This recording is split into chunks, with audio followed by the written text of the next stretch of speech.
আবৃত্তি করছি কবিতা বনলতা সেন, কবি জীবনানন্দ দাশ।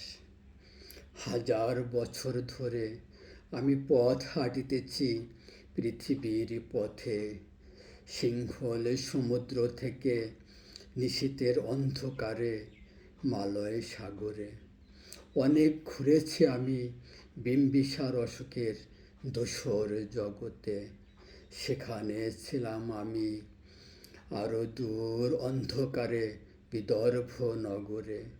আমি ক্লান্ত প্রাণ এক, চারিদিকে জীবনের সমুদ্র সফেন।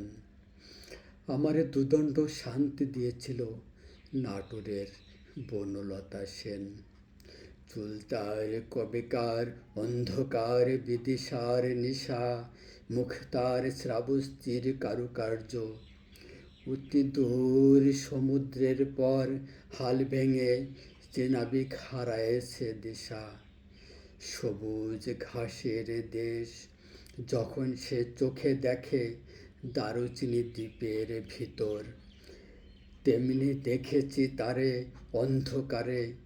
বলেছে সে, এতদিন কোথায় ছিলেন? পাখির নীড়ের মতো চোখ তুলে নাটোরের বনলতা সেন।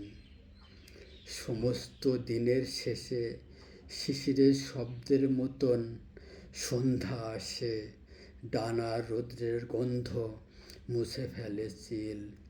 পৃথিবীর সব রং নিভে গেলে পাণ্ডুলিপি করে আয়োজন, তখন গল্পের তরে জোনাকি রঙে ঝিলমিল।